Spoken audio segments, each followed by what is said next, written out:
Hello. So I've seen people mention that they struggle with their Travincal runtimes with Blizzard Sorc, even though they have like good maps and decent gear and everything.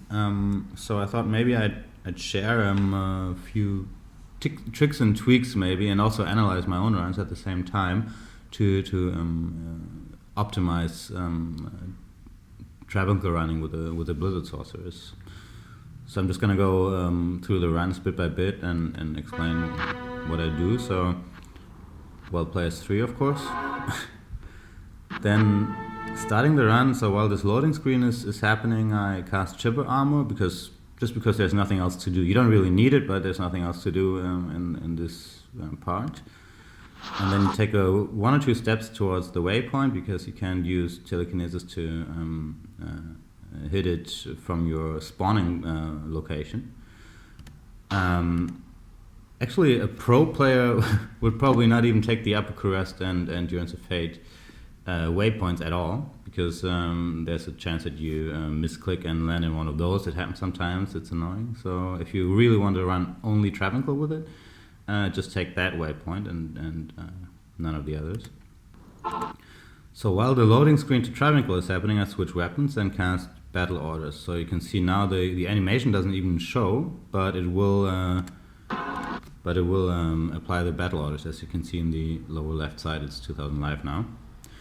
And then I teleport towards the console on the edge of the screen, and only here, because what I want to do is I want to hit more or less the same spot every single time. I want every run to be the same.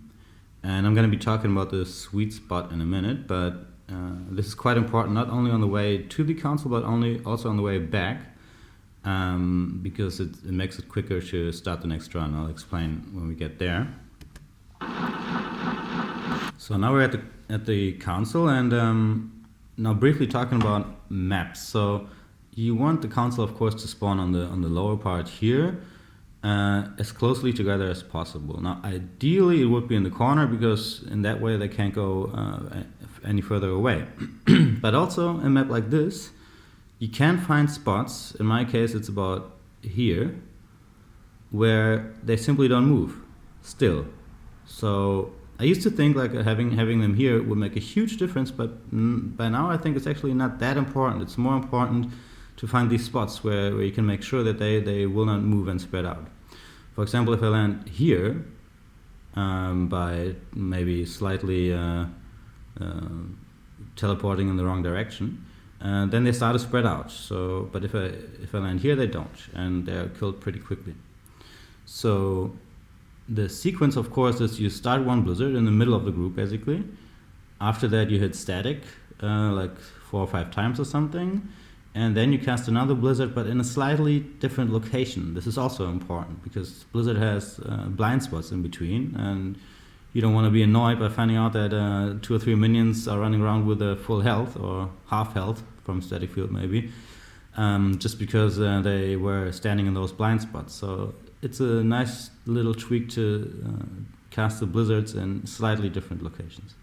And then after the second blizzard, you just hit Ice Blast and until everything is dead, and fly back. So another point I wanted to briefly talk about is static field range. So you need, depending on where your landing spot is, you want to make sure that the furthest away minion is hit by it, right? So depending on that, you need to pump static field. In my case, I put 2 or 3 hard points in it, I think, which was enough for her.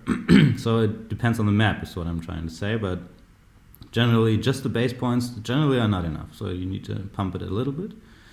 And while we're talking about builds and minions being left alive, the only other point you need to take care of is cold mastery, because Torque, the cold immune guy, he's broken by Infinity most of the time, but he still has, because Infinity only works at 20% effectiveness against immunes, he still has around 90 cold resist, which is a lot.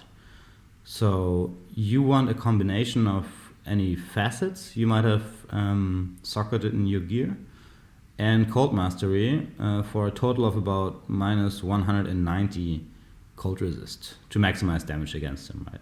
And then the rest just goes into Blizzard synergies, of course. Yeah. So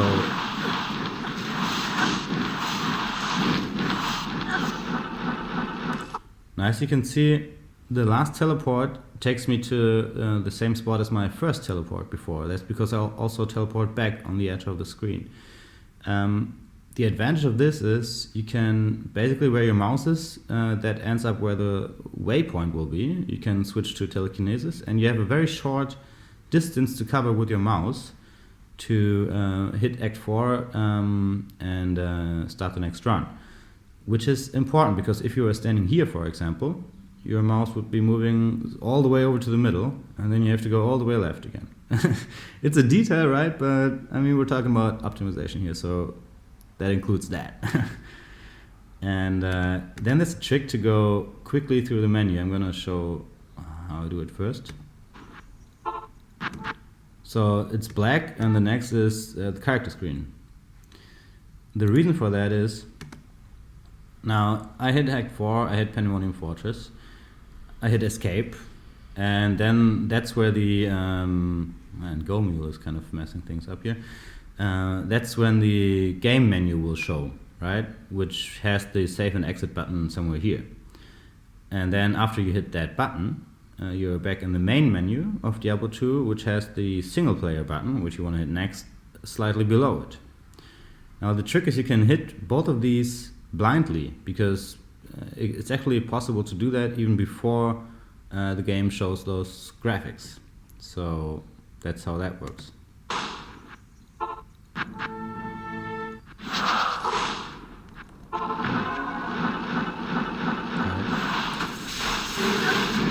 So another thing quickly, I don't know if it's this run, but when I just checked this video, I noticed I accidentally missed the straggler one time.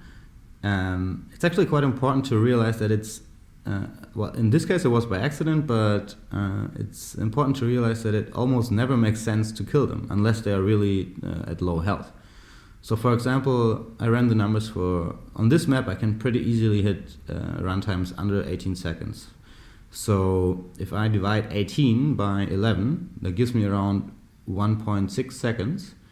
And that's the amount of time that, well, if it takes longer than 1.6 seconds to kill a leftover minion, it's not worth it. It's better to skip it and go back and start the next round. It's more efficient because you kill the next 11 guys quicker, right? So another thing to keep in mind. When in doubt, just skip, right?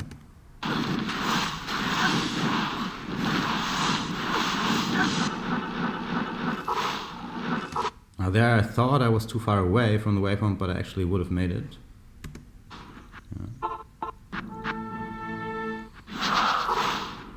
Yeah, that's about it. And maybe about the gear, I think I have it in the end, yeah. So this is pretty good gear, but it's also not really necessary. What matters most is the map, really. So Death Fathom is ideal, of course. Then I have Shaco, not even Nightwings, because I didn't feel it made much of a difference. This amulet it's just nice because it allows me to include Hellmouth, which means my health basically never drops as long as there are Hydras firing at me. Unless in case of conviction rolls, because those can get quite hairy, to be honest. But all the other runs are very smooth, and it's just nice to include, but it's not necessary. You can just use whatever, of course. And the rest is pretty standard. It's just Chance of Honor, Spirit, War Travel, Stone of Jordan, Arrogant Mesh. I'm using a rare faster cast rate ring with life and mana, because I'm using this 220 amulet. Yeah, some skillers, some resists, and this typical Merc setup. Alright, that's it. Hope it helps. Bye.